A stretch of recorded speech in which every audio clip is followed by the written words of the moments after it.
Welcome to Through the Glass Recovery podcast, where we believe that connection is the opposite of addiction, vulnerability is the antidote to shame, and that recovery isn't just rewarding, it's also a lot of fun. We're your hosts, Steve and Julie. Listen as we get together with friends to shed light on the hard things, talk about the other side of addiction, and how we create a life so full there's no space left for alcohol. I want to thank you all for taking the time to listen to the podcast today. I'm Steve. And I'm Julie. Steve and I met in Zoom recovery meetings, and we gained so much from those meetings that we wanted to find a way to share them with the rest of the world. Before we get into explaining what you can expect from this podcast, we'll go ahead and introduce ourselves. Julie, how about you tell our listeners a little bit about yourself? Sure. So I'm 40 years old. I'm married for 15 years, and I have 2 teenagers. I drank really heavily for about 10 years. My kids were little. My husband was always away for work. I was overwhelmed. I was exhausted. So my story is a lot like a lot of others.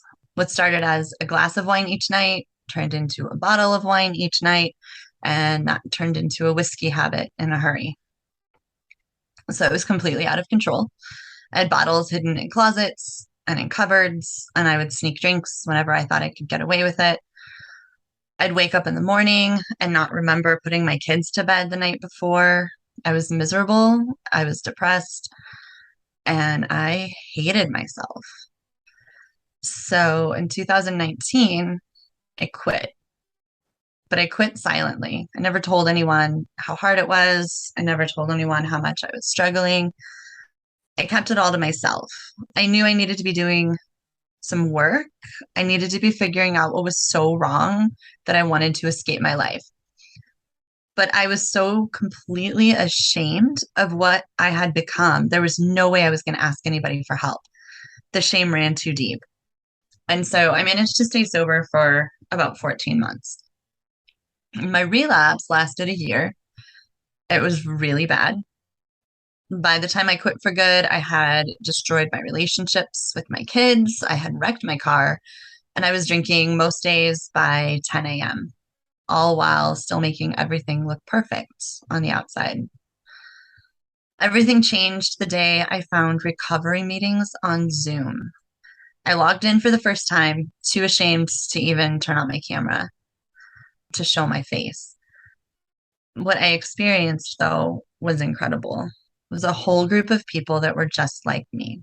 Really good, really normal people who just couldn't control the way they drank. So they stopped. And they talked about it. They talked about parts of their lives they needed to change. They talked about how to handle tough situations. They talked about things they were ashamed of. They talked about how to stay sober. I realized I was missing 2 things the first time I quit. I was missing direction, and I was missing connection. This time around, in those meetings, I found both. So now, a year later, I'm not ashamed anymore. I'm a normal person who got addicted to an addictive substance. If telling my story, if talking about everything that we're going to talk about here will help even one person, that's why I'm here. Steve, do you want to tell us a little bit of your story? I'm a 40-year-old father of two little girls. My favorite place to drink was in the truck. Why? Because it was the only place that I had where no one could tell me not to drink. No one would tell me I drank too much.